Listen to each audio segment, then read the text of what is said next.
경찰서장 윤미옥은 백지연의 강요로 의악산의 경찰들을 동원하여 땅을 팠습니다.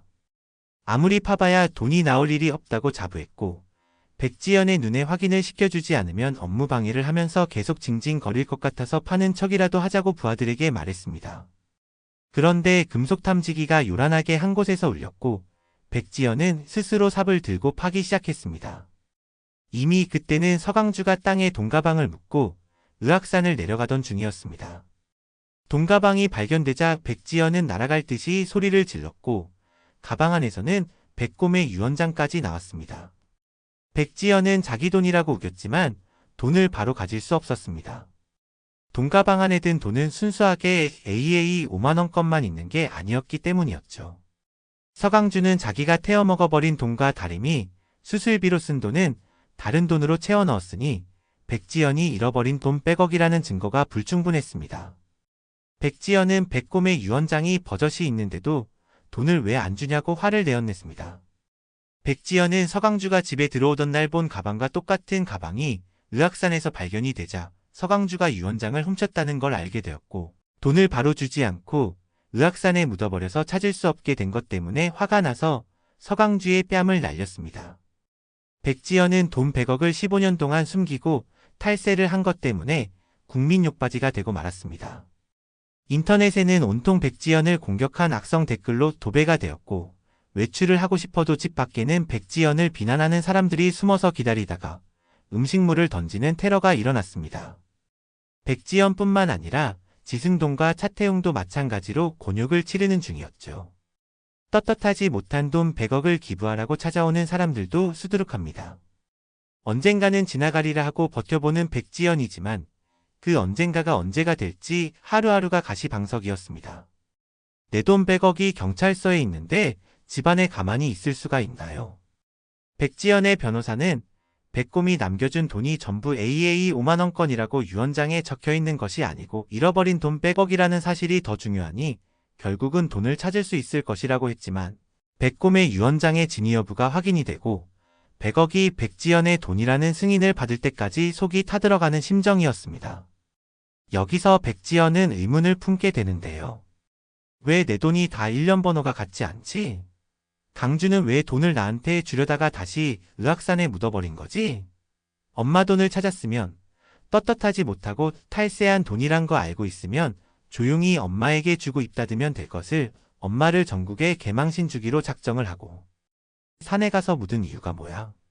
백지연이 생각하기에는 서강주가 의악산에서 돈을 처음 발견하고 백지연에게 주러 온 것이 아니라 이미 그 전에 다른 사람이 파갔던 돈을 찾아서 백지연에게 주려고 집으로 가지고 왔다가 생각이 바뀌어서 의악산에 도로 묻으러 갔다는 생각이 들 겁니다.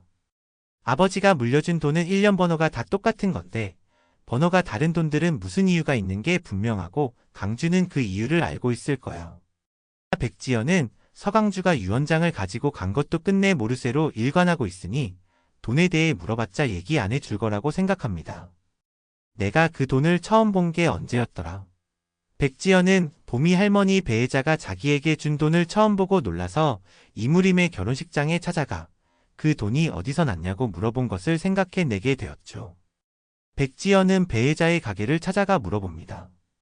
자기 내가 예식장 가서 물어본 그 돈 말이야.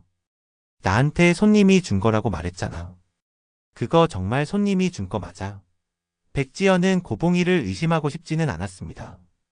고봉이는 백지연이 사람들에게 손가락질을 받고 과일 세례를 맞는 걸 몸으로 다 막아주었죠.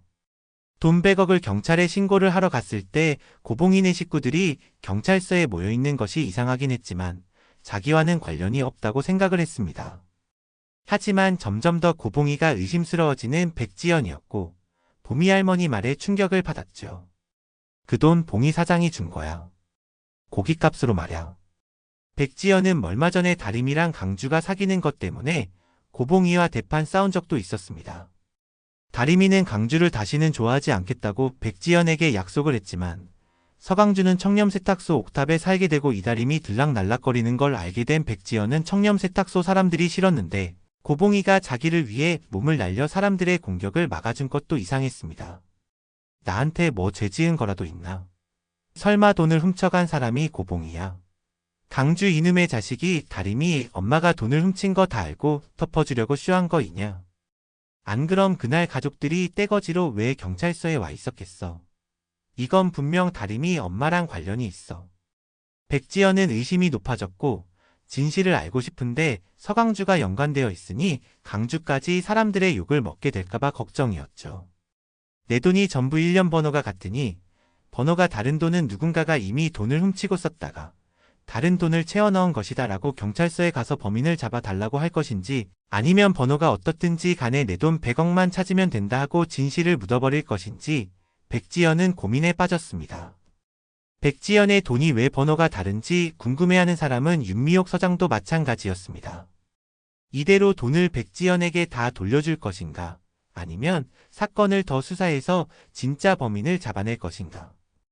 윤미옥은 고봉이가 무혐의로 풀려나긴 했지만 돈 한 푼 없는 집에 1년 번호가 같은 돈이 1,000만 원씩이나 발견이 된 것에 의심을 지울 수 없었고 이무림은 윤미옥이 못마땅했습니다.